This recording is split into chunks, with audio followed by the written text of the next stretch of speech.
English medium discussion. We have assigned topic.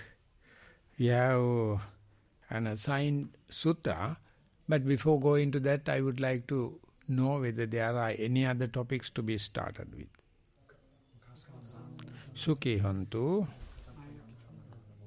Sadhu sadhu anumodami. Anumodi tabbang. Kamami kamitabbang. So before going to the book, if you have any other thing to be presented to the discussion, welcome. Avasrai Bhante, we have received one report today. Yes. Is it? Thank you. Most Venerable Bhante, I have a short statement from practice. I can feel a continuous feeling of subtle agitation in mind at Vitakka level. Whenever my focus comes back to my body, I can always feel this feeling in the mind. I can witness a strong feeling of self within this agitation. I can feel my mind trying to form an idea of self continuously. Much merits and Thero Sarna. That's the end of the report, Bhante. So just before that, we started the Concept and Reality, the book by Venerable Jnanananda. Luckily, we had a singular translation. We started today the new topic. And he explained how the mental proliferation and adverting of the mind, the vitakka, differs. He says mind is always selecting out of many things to where to advert the mind. All the time we have hearing, seeing, smelling, tasting, touching and thinking. But the mind take only one thing at a time. So that selection is we call adverting of the mind. That is how the advertisement happened in the world. But that adverting either you can do or God can do it for you. Some people say it is God. Some people say you have yourself restrained. So while it is happening, after a while it go beyond control.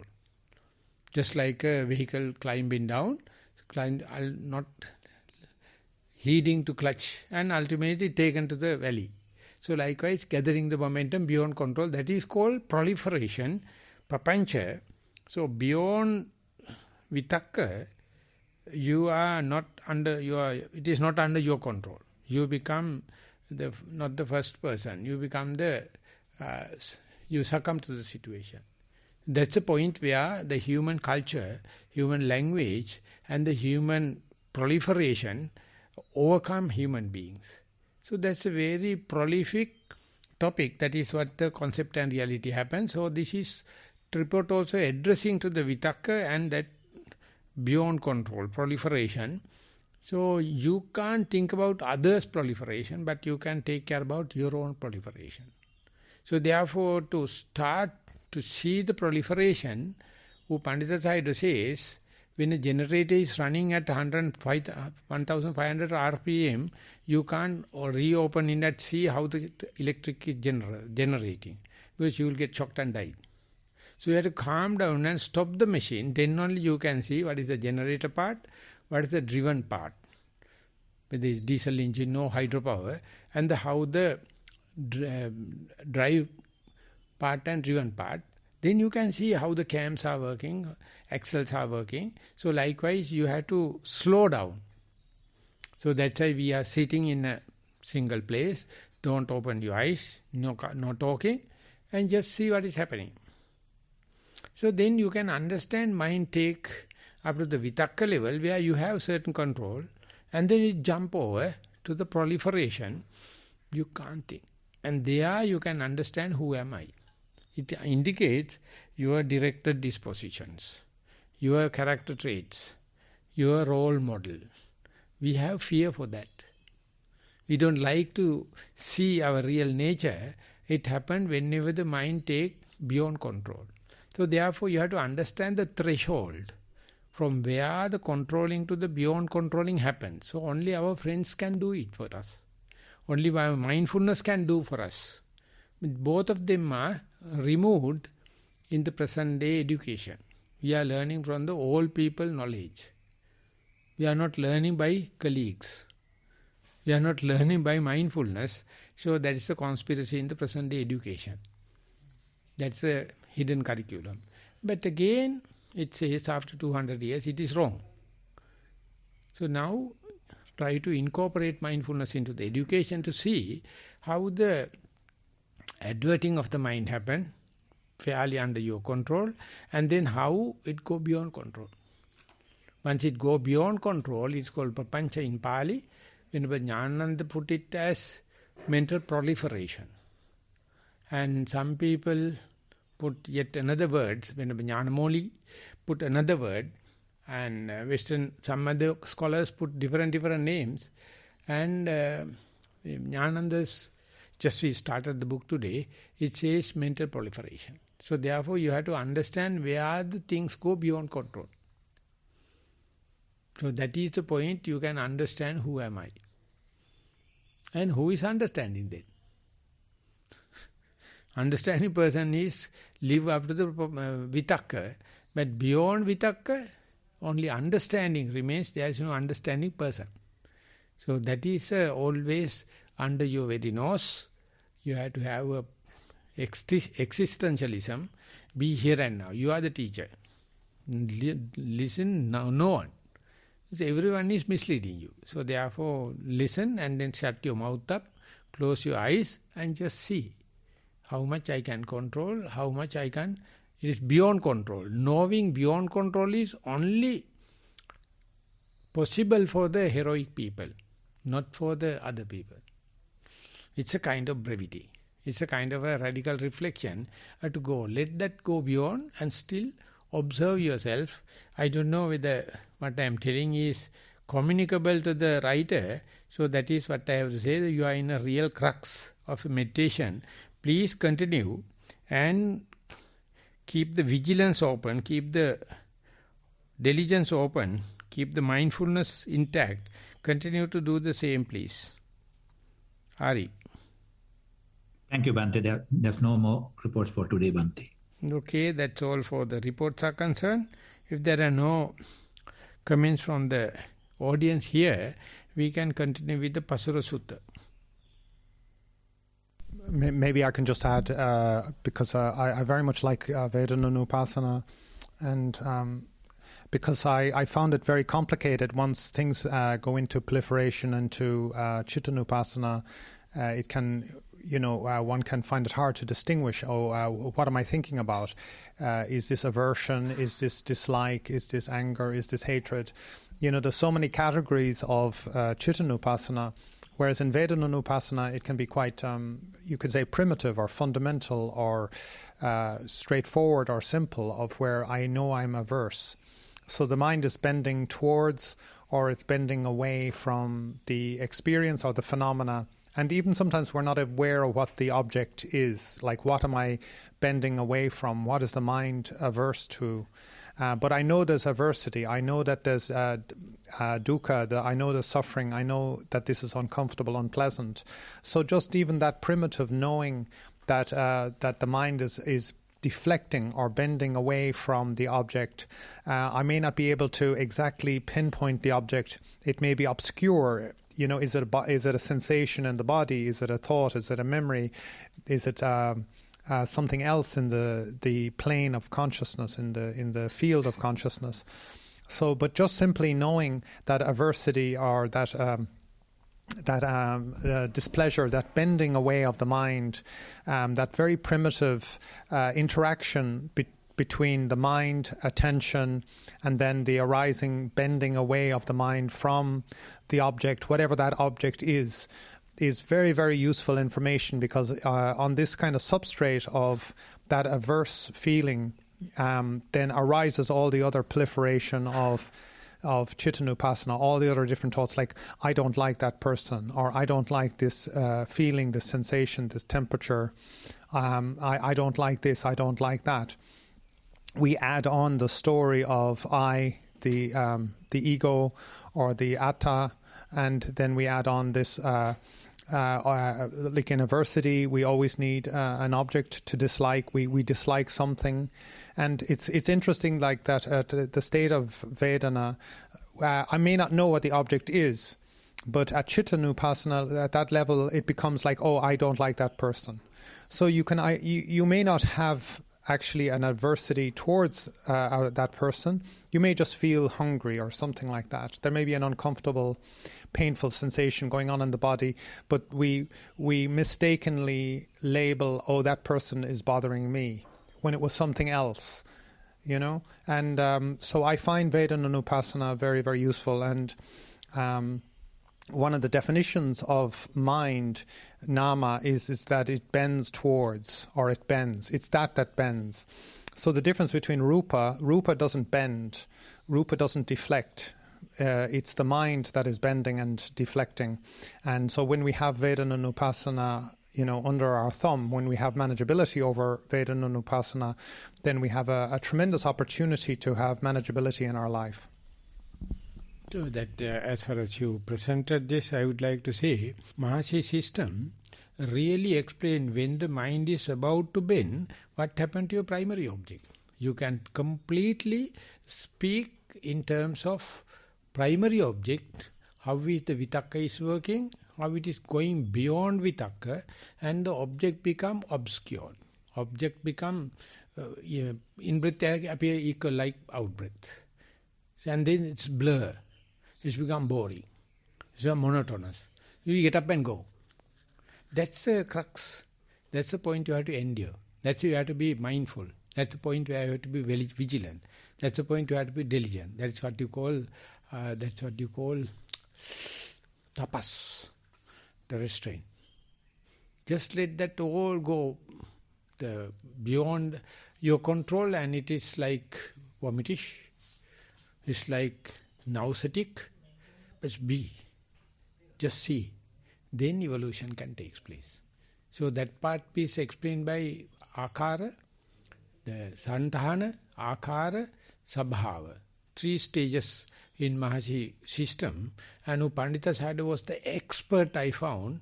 Whenever you see as santahana, the shape, he can read you by your reading. And when it's changing to the akara, manners, you can read it. And for manners to natural characteristics is the tricky point.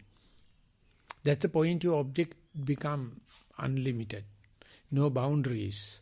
Merging with others. You feel like boring. You feel like monotonous. No clear cut. Not dramatic. So you get up and go. So that is the point you have to endure, changing from your meditation or samatha to vipassana.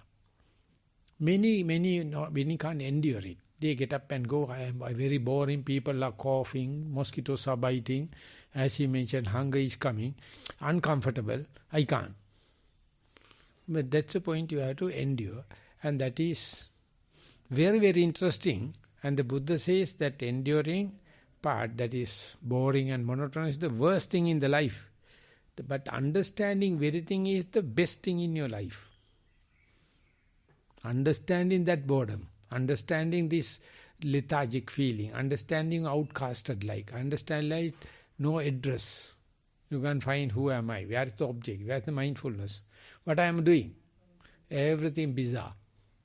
So that if you can explain, that you can put into report, you will be the classic worldly essay. No one can try.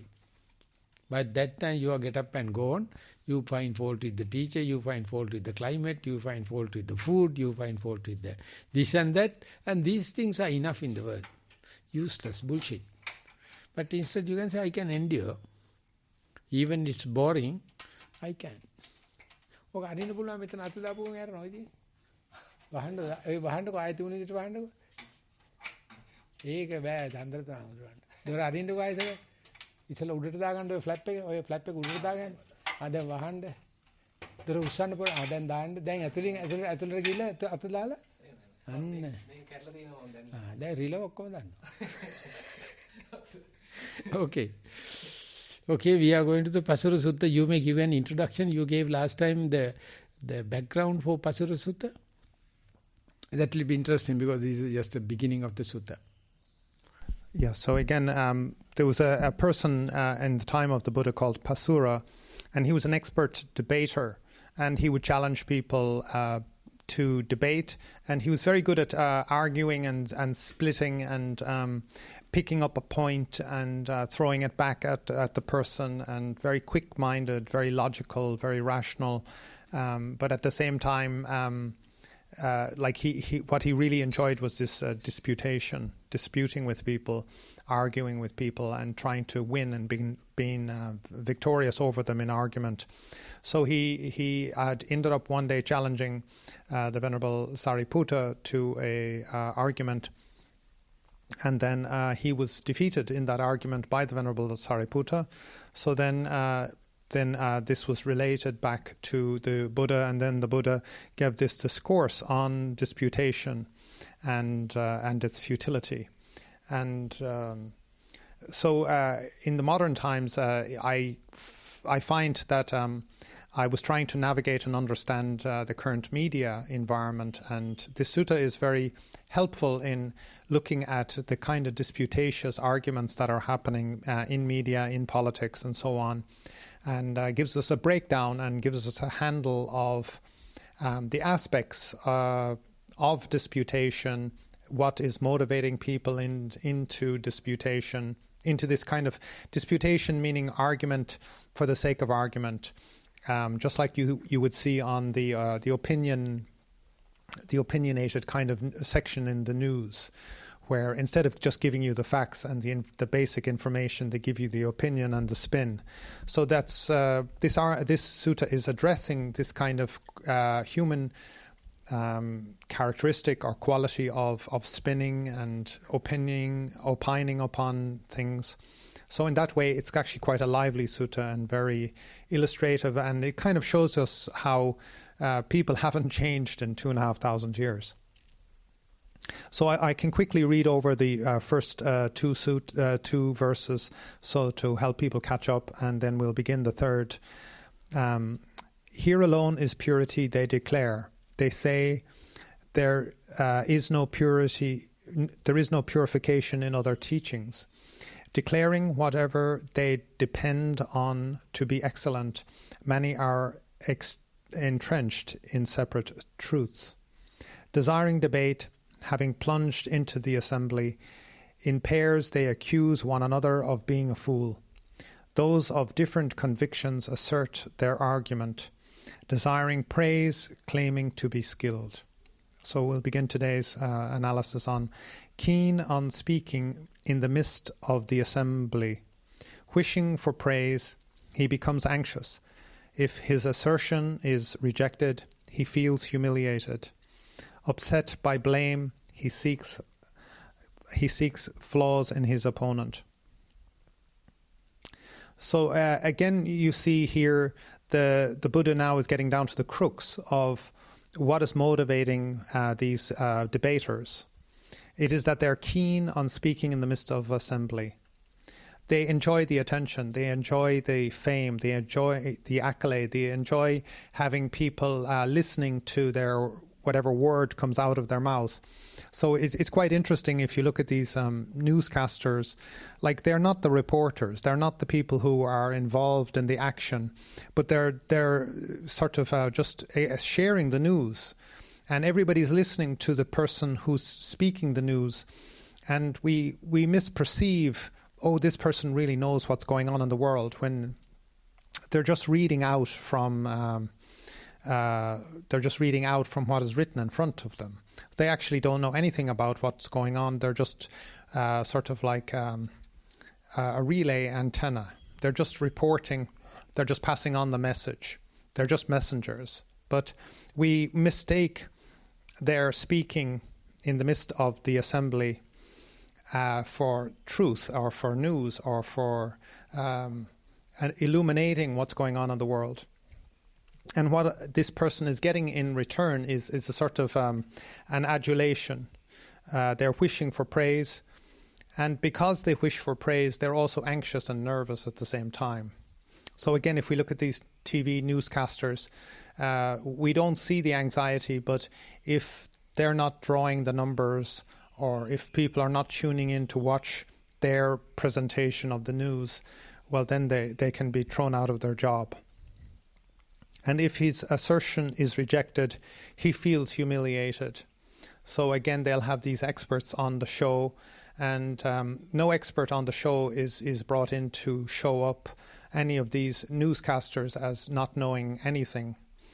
So again, this person, even though they know nothing about it, they've never heard of this phenomena before, they call in an expert, the expert knows all about it.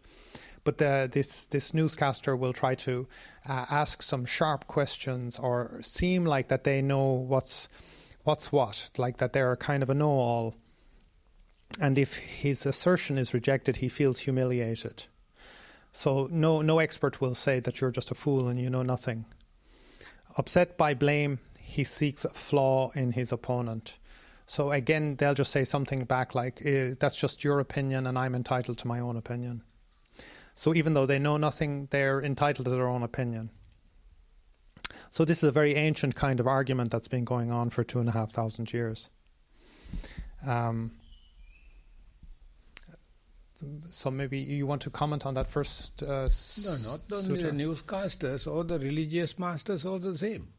They are carrying the message from the master and completely camouflaged. Yeah, I'm just using the newscasters as an example in the modern time. You have to mercilessly attack all the religious masters. We can attack all the religious masters and the politicians and everybody who does this. Worst thing is the religious.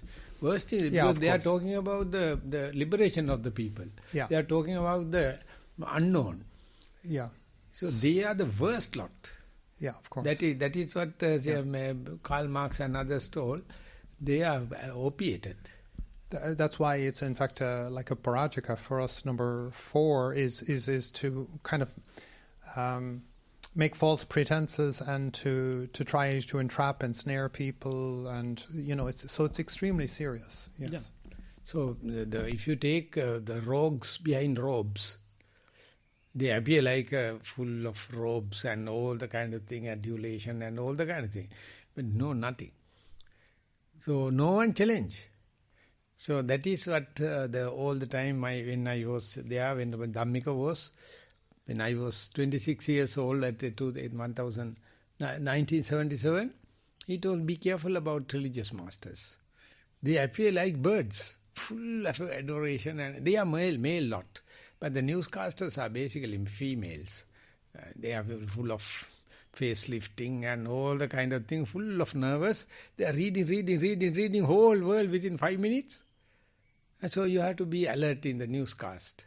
So housewives are cooking meals. They run to the television. When they go back, the food is toasted at the kitchen. News is so important for our life. So exactly the same thing happened in the temples and the churches. And that is why the French, the medieval revolution, killing of the god, and the Christian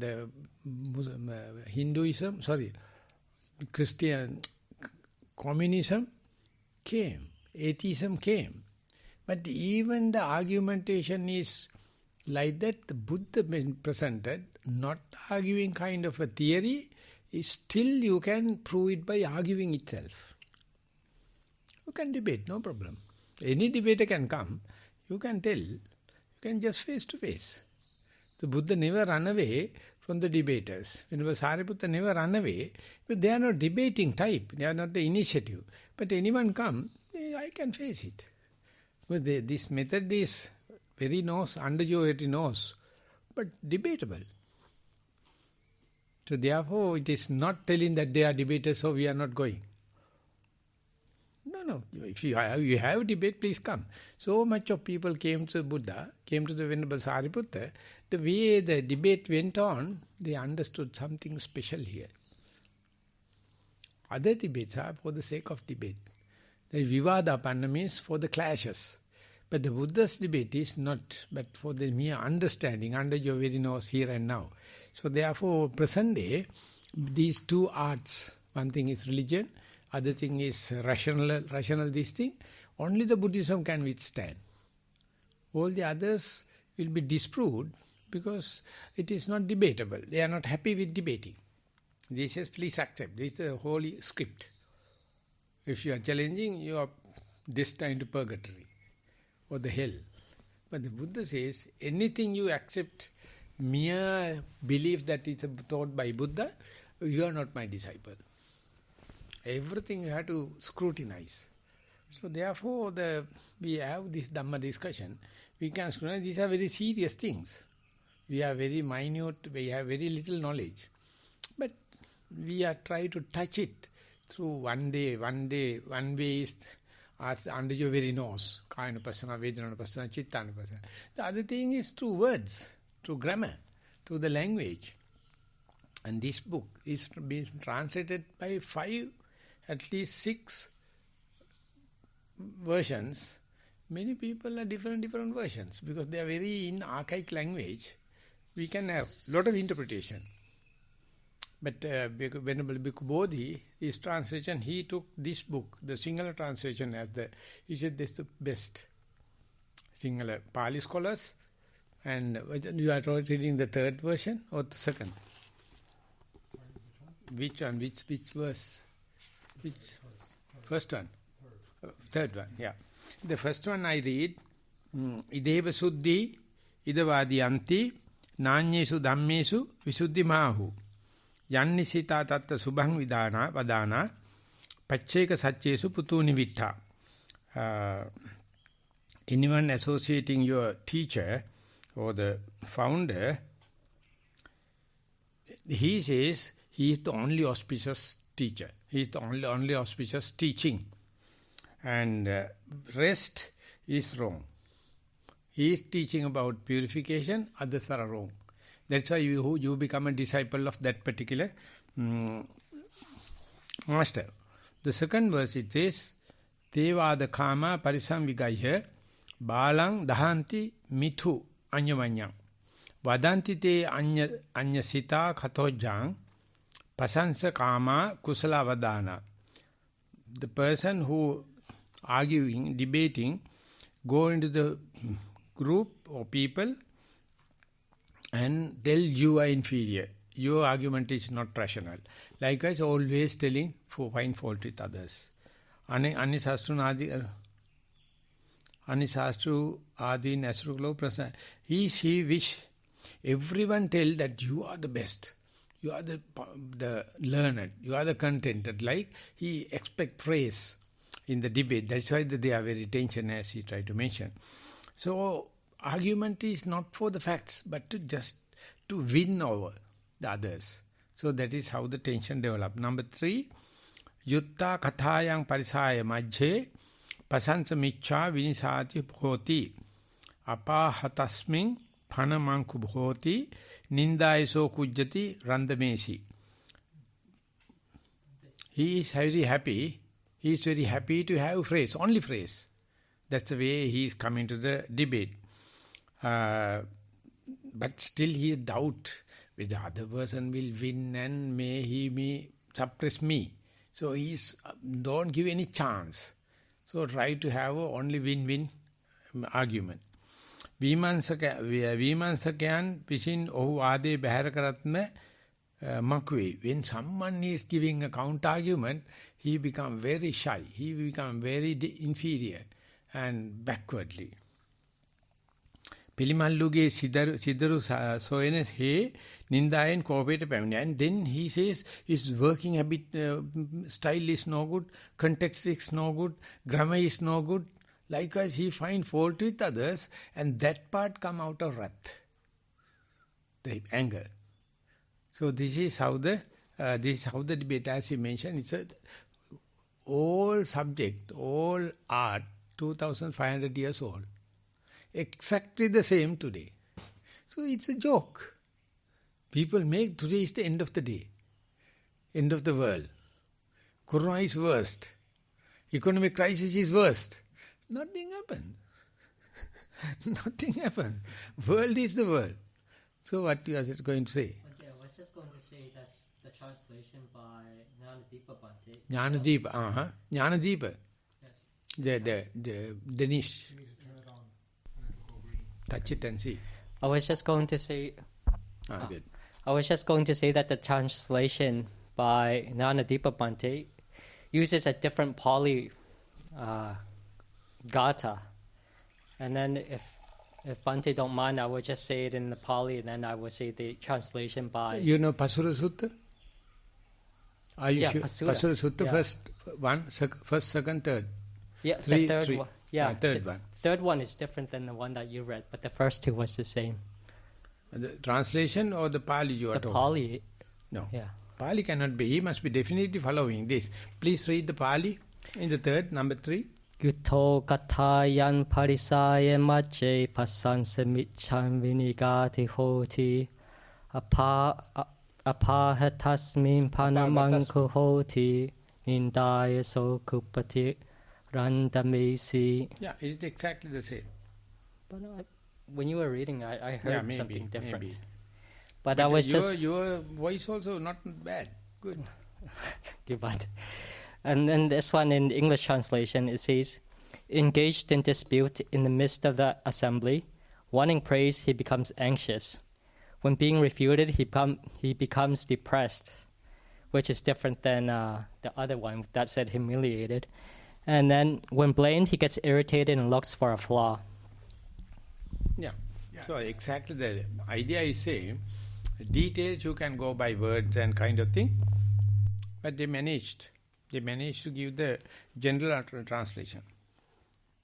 Yeah, we'd just like to point out, like, there's more than 150 translations of the Sutta Nipada, and there's a lot of differences. Like, for instance, in the meter, like some people are trying to catch the poetic sound and the meter in the verse. Some people are trying to catch different cultural inflections. So, like, I also have in front of me Sadatisa's translation, Bhikkhu Bodhi's translation, A.K. Warder's translation, and they're all tackling it from different aspects. So in this way, the Sutta Nipada is very rich for anybody who wishes to study Buddhism, because you can also see the challenge of translation and interpretation, and then also you have to understand that some people are scholars and then some people are practitioners. So when we tackle it here in this monastery, we tend to come from the more the practitioner side of things. We're not trying to be incredibly pure to the language, to the meter, to the rhyme, or to like the other aspects of the translation itself. And we're trying to relate it to the present time.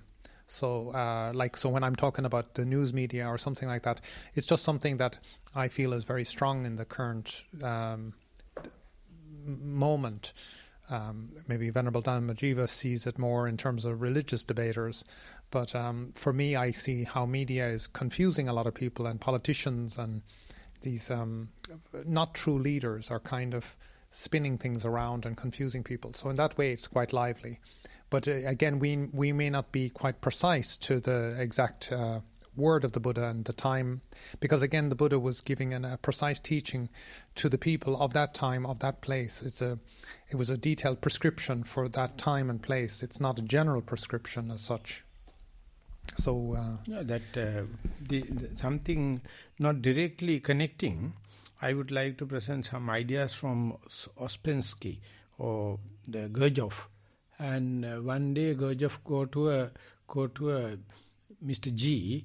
He's living in Germany but Indian origin. And he says, whenever restraint put into your mind, I would say whenever mindfulness put into your mind becomes split. The unmindful all mind and the new mindful mind. And then debate starts, argument or dialogue starts. And then he says, mindful mind is always creating 4 problems. So always irritated. Unmindful mind is just fly, don't care, no restraint. And second thing is fault finding, my own fault. I am so late to understand mindfulness, now only I know, I would have learned it much before. And the third one is he also claims mindful, but he's always doing wrong things. He don't help me. While I'm eating, he's talking. Finding fault with others. And pedantic. Everything must be perfect. No flies must be there, no coughing must be there, no rain must be there, no birds must... So these 4 comes only when you install mindfulness. All 4 recognize as negative, but it's a clear sign of mindfulness. that very understanding indicates you are about to enlighten. You are irritated. You find your own field, weaknesses, and find he is wrong this, he is wrong that, he is wrong that, because I am very sensitive, just like a wound opened up. And the last one says, why can't we have a perfect world, the flat world instead of a globe? And then you start to make it flat. So when you go to a meditation center, you can find all that kind of foolish fellows. Every international meditation center, you find irritation, self-accusation, fault-finding and pedantic. But Mr. G explained that indicates you are sensitive now. Your mindfulness is working, but you don't know how to interpret it. So therefore not arguing between second person, arguing the mindful mind and unmindful mind. And before mindfulness and after mindfulness. After mindfulness you are bad. You are very sensitive, you are alert. But that's a clear sign. So only your friend, if he is a advanced person, you can say, I can understand you. Say, please take it easy. This is the way at the beginning. Please continue. Don't give up. Don't change the teacher. Don't change the object. Don't change the meditation set. Please continue. And ultimately you see who the hell can pay that cost. The irritation. The self-accusation. Finding fault with others and pedantic. So recently we had some clashes in the debate and argument. Then I chose, no harm. This can happen, but don't give up our friendship. We'll keep. We will agree to disagree. What is the problem? I mean, restraint, physical, verbal, mental restraint, never stop. Agree to disagree. And he says, the media, I would say, we in Sri Lanka, we don't know these big games. We are just third world country, we are just listening and doing. Now, even a third world country like Sri Lanka can understand the malice part of the social media, malice part of the international media. Because these things are coming through the WikiLeaks and all the kind of things. Now only we know, we from the backward country, it is open. So therefore, the internet is the biggest threat for the Illuminatis, biggest threat for the virus makers, not the computer virus, the coronavirus makers. Because things are coming now. So therefore they do juggleries, all the kind of things. But simple person looking at the news can understand. So in Sri Lanka, just before the civil war, there's a huge drop of smoking, huge drop of drugs, because there's a huge campaign went on. And one psychiatrist, he came for our conference. Later I asked him to come and talk with me. He says, we taught children just to look at the cigarette advertisement and see how they are adverting your mind. Cigarettes are not for the males now, it is basically for the females. So they are making attractive female come and make a love affair and have a that brand of gold cigarette and kind of thing. Then if you can see the adverting nature of the advertisement, you will not smoke. So I am going to make some mindful games to just read the advertisement. Just read the newsreel and see the twist. And see the, you use the term spinning.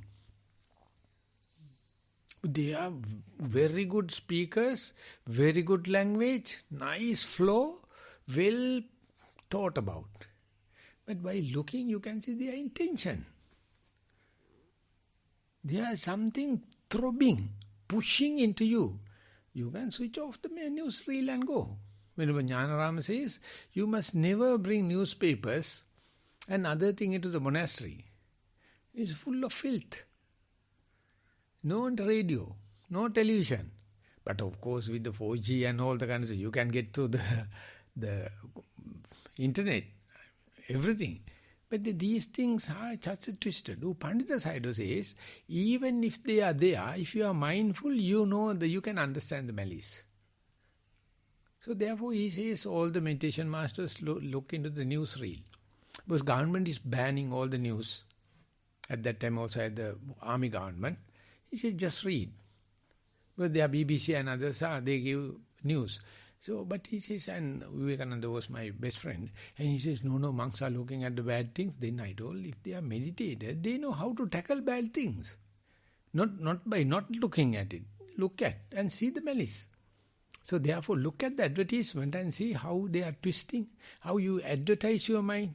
And that is what when you are doing a sitting meditation, how the sounds come and rob you, taken you for a ride. How the thought come and taken you for a ride. So therefore don't worry about the thoughts and the pain and then see how quickly you can come back. Resilience. Then you see when a thought happens, pain will disappear. Sounds will disappear. Primary object will disappear. When a sound happens, thought will disappear. Sound will disappear. Primary object will disappear. Pain will disappear. So they are one replaced by others. So you know how to do juggleries. Just the flow happen. Don't take, I am a thinking type, I am pain type, no. You see, replaced by others. So ultimately, you can use the filthy thing to replace filthy things. Idan Nissai Dhampajata. That part is not being taught in Samatha Bhavana. Never. So therefore people happy to listen Samatha and listen to the teacher and just soothing out and go into the sombre like jhanas and no wisdom, no analytical power. But in Vipassana, when you are doing Samatha, you just expose, let him play, no harm.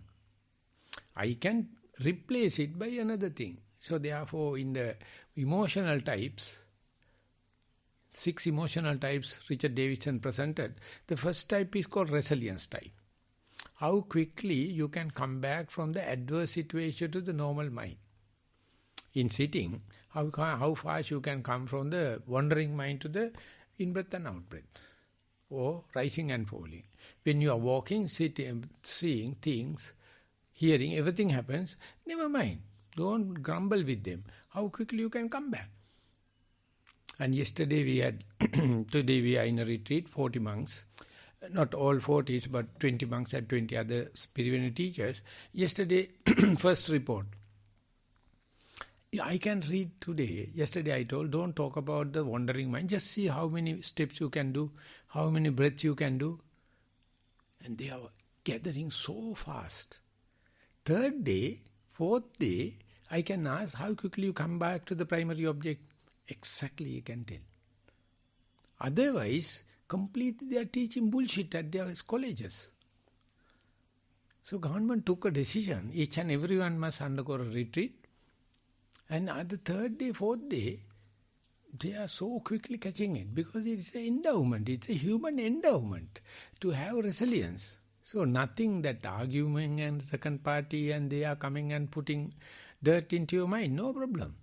They are replacing one by other. So that's why the Buddha, as well when the Sariputta, not worry about the arguing kind of people, debating kind of people.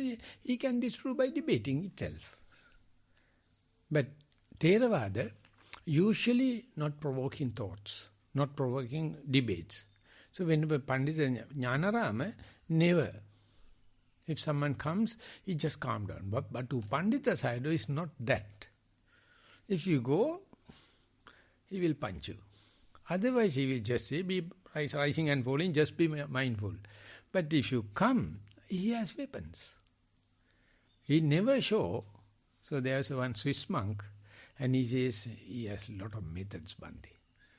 He's so rich. So you have to stir him a little. Otherwise, if you are a calm down people, he is also calm down. It's just Buddhist monks. But if you kick him, he will give exact answer. This is not the Burmese tradition. This is not the Burmese way. They are a hermit nation. But once you stirred, once you spark, now it's gone. Now it's gone. I find no single person came up to that caliber. They are talking about only meditation. They are talking only about the mindfulness. But Pandita Sayadaw is well beyond mindfulness. Use the mindfulness as a tool. Use the meditation as a tool. But to be in the present moment. So therefore this sutta is explaining these character type, these emotional patterns. So therefore don't worry, the people will come and put that into your stream of consciousness. But the next thought moment is pure. If you are not dragging, you can replace this by others. So therefore this irritation, self-accusation, fault-finding with others and pedantic nature is explained by Gurdjieff. He's a Russian, and I think Ouspensky also Russian, and explaining him.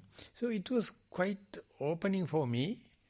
All these four are negative, but it's a clear sign of that you are alert, you are mindful, you are vigilant, you are diligent. That is why the irritation. So irritation is the first sign of mindfulness. I would say the irritation is the first and foremost sign of suffering. If you do not like irritation, you will never enlighten. So you have to practice meditation and accept irritation pertaining to your mindfulness. Then you are in the present moment. Be on the ball. I'll just answer. So irritation is like a wake-up call to mindfulness. Is this what you're saying? It is a wake-up. The beginners always take it as a threat. Unknown teachers also take it as a threat. I mean, that's the natural mind. But the real teachers, they are radical. It's a blessing in disguise. And that is what the Pollyanna means, the novel. You must try to find a reason to be glad under any circumstances. There is nothing. And there's one sutta in Sangyutta Nikaya, Subha paramaham bhikkhave metta ceto vimutting vadami, idapanyasa puggalo uttering appati vijjantasa. The Pandita Sayadaw says, translate of course, you must try to see only the love spots in the phenomena. Then you are in a smooth run, no friction. You are in a least frictional path. But if you see wrong things, you are in utter mess. So you must know how to find the soft end, the glad game. Every place, everywhere, when the country is in a downhill, there's a lot of opportunities. So you must not tell, ship is going to drain, so they were going to jump into the river, to the sea. But you have the brain, you have creative thinking. So that is vipassana. Many people don't like. They won't have set answers. They won't have formulas. They won't have the teacher to come and interpret. So you are a slave.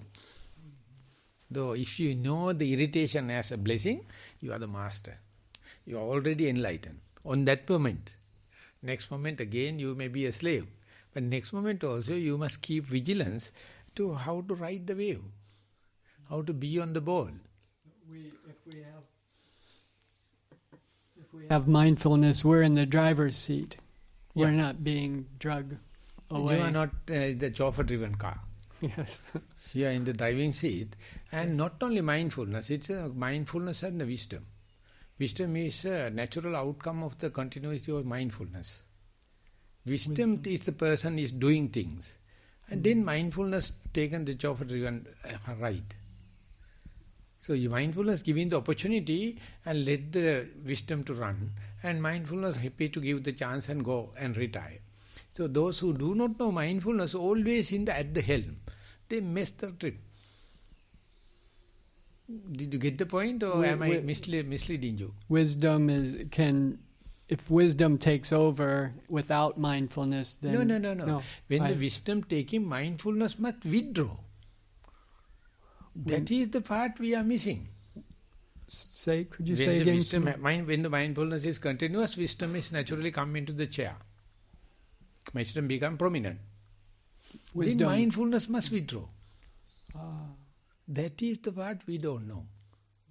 That's the one you see when the girl attending to her age, the sex come into. Must be healthy growth, otherwise they will not attain. Boys also the same. Once that happens, you must not restrain everything. Then you will go mad. You must understand now you are an elderly girl or an attendant. So parents must understand. Psychiatrists must understand. So that attaining to the age is like the vipassana or wisdom. So when the mindfulness continues, naturally it comes. Then we have to say, yes, darling, yes, you run now. You take the hill. I am retired. Mindfulness take the chauffeur-driven car. So smooth. Because you are running by the natural law. Because you understand the natural law. Earlier, when you are training mindfulness, you go to the no sound, no visuals, you go and just develop mindfulness in the artificial meditation center. Soundproof, no mosquitoes, no coughing, no rain, you meditate. Once it come up to, let coughing happen. Let the mosquito 1 and 2 comes. Let the rain come and disturb you, because they are natural. Ultimately, wisdom will arise, that is we call the body knowledge. Mindfulness can easily retire. Mindfulness continues, doesn't it? Mindfulness come up to another level that we call changing the, it's called scale, different scales. You know, in economics we learn economies of scale. You reshuffle it and make it a higher company. And again reshuffle and another constitution. Mindfulness reshuffle 8 times. Mindfulness itself is, reshuffling. Constitution is reconsidered 8 times. For mindfulness has the indriya, and mindfulness of power, and mindfulness of bojjhanga, and mindfulness has the magganga, last 8-fold path. No one knows. He mentioned 100 and odd translation of the Sutta Nipata. I mean, same thing. Mindfulness have official 9 shadow. They are shedding the skin 9 times. So what mindfulness you are talking? Then, so the mindfulness is serving us to gain higher wisdom, not just for mindfulness, but not a stable thing. So it continues to it's evolving. Increasing. It's very dynamic. It's very dialectic. Okay. So people arguing on the mindfulness, they are dumbbound. They have one definition for mindfulness. So I don't like. So when I started, I had no meaning for mindfulness. This is don't try, because once you fix the mindfulness, it's dead and gone. Mindfulness is day by day it is redefining. And 7 times. And energy aspect 9 times. In certain 37 enlightenment of factors, they are repeating. Why? Because they are not lenient. They are growing in a matrix. Yes. So once you understand, he understands, we are talking different things, the way it is growing. As it grows, wisdom is get the highest nourishment and flow. Mindfulness never disturbs the wisdom. Let the wisdom to grow. Mindfulness to keep it up, cope up with. Then understand nature is the best enlightened thing. You are not going to change anything. At the beginning, yes, you go to the meditation center, silent and doing and all the kind of thing. But later you put into the field. And you put into the nature. So that changes. Never talk in samatha meditation, samatha mindfulness. Very difficult to define. Very difficult to translate Sutta Nipata. Because many versions. That is because it is evolving. That's because it is dialectic. That's because it is dynamic. It is not linear. Fixed translation means utterly wrong. That much I can say. Oh, that's right. Thank you, Swami Hans. I just wanted to add one thing about, so if somebody's debating something, I think there's something that they're trying to confirm some craving that they have for themselves. So I heard there was an alcoholic that I knew that said that when because I had this experience of this alcoholic trying to get me to come and drink with him. And he was, come on, meet me here, and I've got this bottle of alcohol, and I was telling my friend about it, who had been an alcoholic, and he said, well, yeah, that's a real, that's a sign of an alcoholic. They want to convince others to come and drink with them.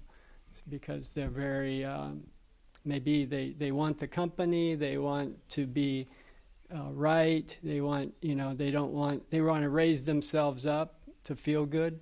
So if somebody else agrees and joins them, then, so that's sort of like, seems like debaters also are trying to confirm some kind of craving that they have. So inner instability, they want to confirmation from the others, from the newcomers.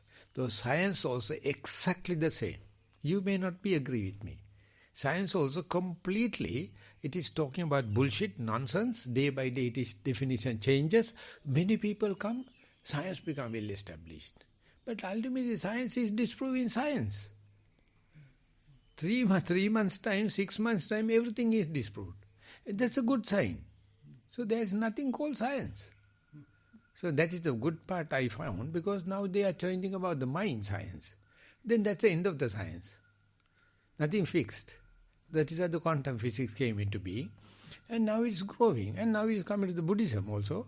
So that may be the very dangerous of Buddhism. As Bhikkhu Bodhi mentioned, Buddhism can stand without science. But these things, you see, what a kind of discoveries. No Nobel Prizes, no Magsaysay Prizes for these things. But with trivial things, they issue Nobel Prize and renowned scientists. Bullshit. Scientists are utterly, I would say, contented people, not contented people. That is why they are arguing. But they don't have time for meditation. But the Richard Davidson, what I appreciate is, he daily sitting. He is one of the best scientists. And 40 years, he is sitting. So in the Free the Mind, he explained his explanation. How much the other scientists disturbed him not to go to the meditative type. That's exactly the same thing in my career also. So why you become a monk? You are being taught in Sri Lankan free education. You have to serve people. So I told, I am doing my service in my own way, not by the government job, not doing a private company, but I have my company. People can't understand. Okay, 5 more minutes, sir. Do you want to go to the next verse or what? Yes, please.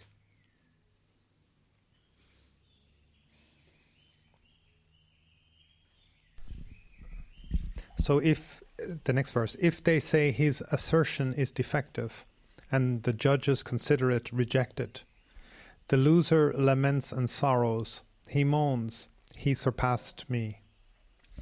So again, we see this kind of, the crux of this whole, the beating heart of the debater is this desire in a way for attention and to be perceived as good or right. And that when they feel judged, when the crowd don't laugh along at the joke or somebody else has a more sharp rebuttal, then they feel rejected. And the loser is lamenting and feeling sorrow and moaning, oh, he surpassed me.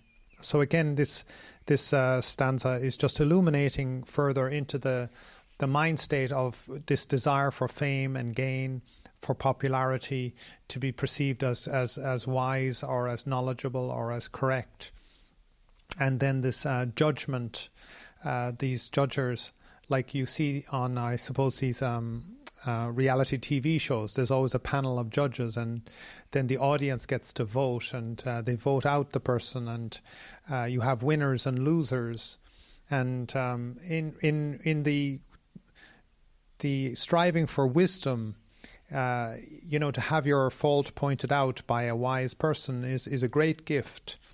But in a reality TV show or in a news show where the ratings drop, it's perceived as a great loss or something to cry about, to lament. He has defeated me. We have been defeated. So it's a zero-sum game of winning and losing. There's no win-win. There's no, in wisdom, whatever is arising, if we have mindfulness, if we're mindful, then it becomes food for wisdom. So whether it is something that is so-called good or pleasant or nice, or something that is difficult or suffering, then it is all food for wisdom in the end. And we can convert it into something useful in our life. So even a suffering or a great tragedy can be the release. It can be the way out.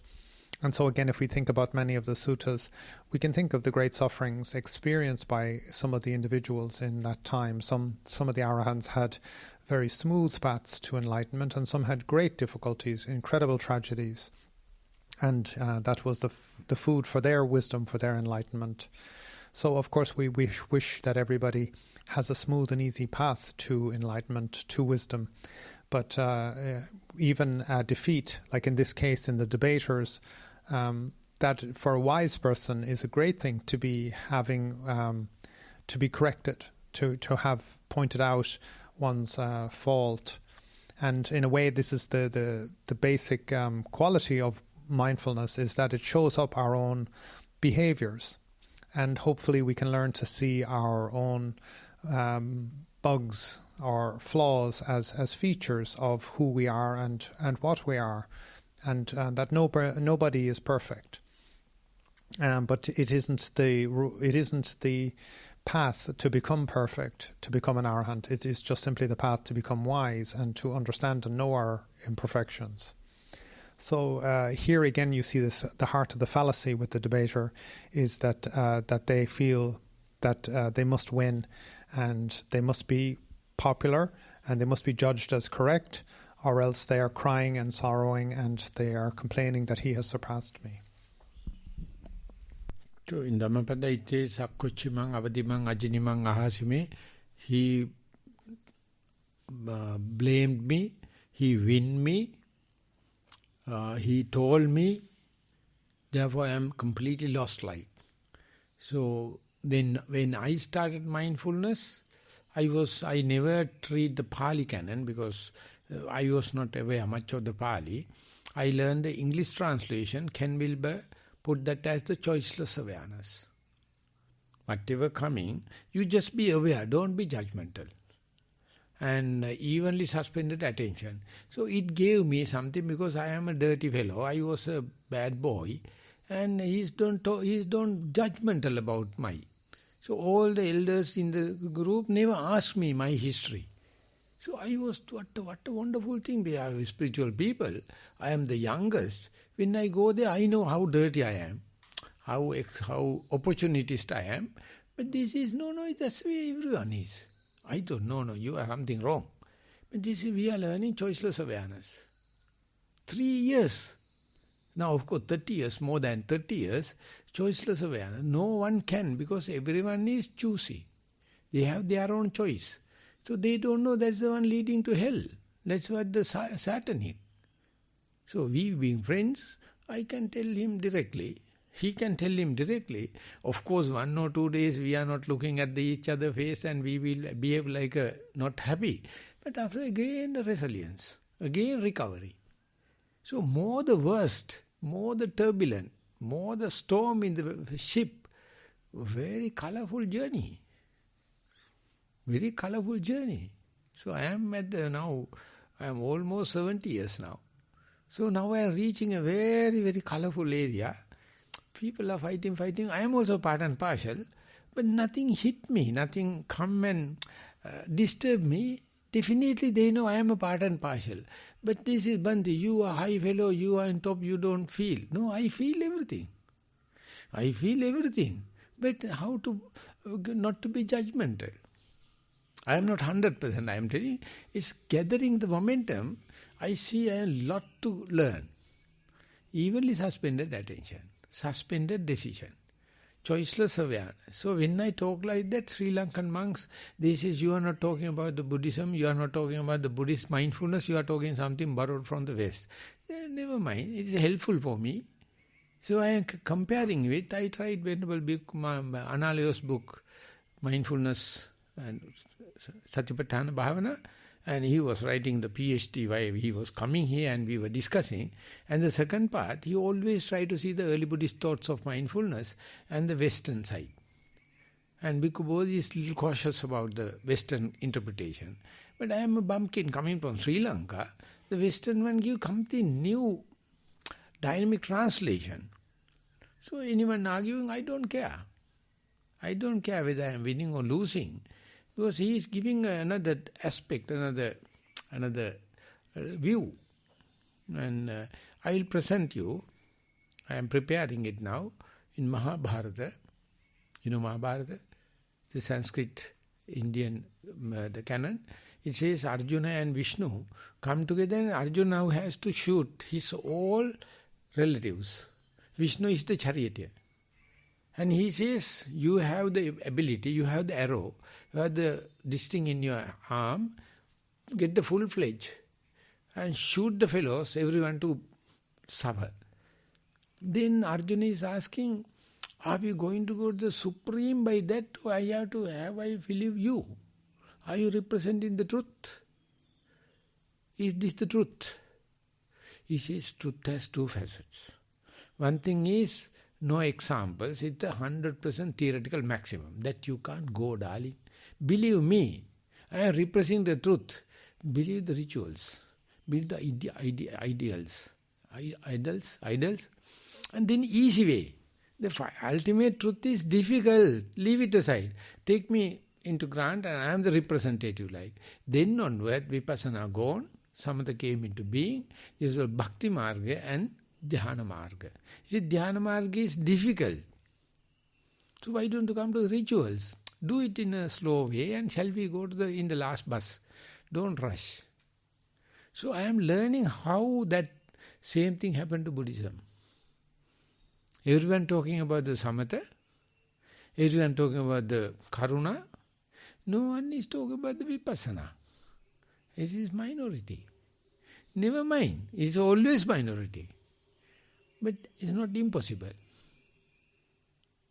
Okay, that's the end of today's discussion. Thank you very much for the participation. Can I ask Yeah. something? About the debating. You have to take the mic, please. Sorry.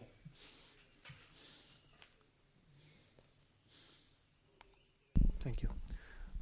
About the debating, I think that a healthy debate shouldn't have a winner or a loser, but should have both winner, because it's through debating that we can search for other opinion and other thing to enrich ourselves. So when we start the debating, thinking about who's the winner, who's the loser, we both losers. And the point of this is, for example, he made the example of the alcoholic. I would sit with the alcoholic to understand what is his point and not try to make him feel as an alcoholic, for example. That other part is called a dialogue. Mm-hmm. You can have a dialogue. It's a constructive. Debate is always winner and loser. Okay. Always destructive. But the debate is very, very dynamic, very action-packed, very dramatic. The dialogue is very decent, very cultured. Same thing is doing. But no winning kind of thing. Dialogue. So discussion we are having, sometimes we are debating, we are sometimes in a dialogue. So keep both open. And whenever it is going to the debate, the discussion must take the discussion into the dialogue form, not to go into the debate form. But this sutta is, the topic is debate, so we are learning about it. Okay, thank you very much for the participation. Sukhi hontu.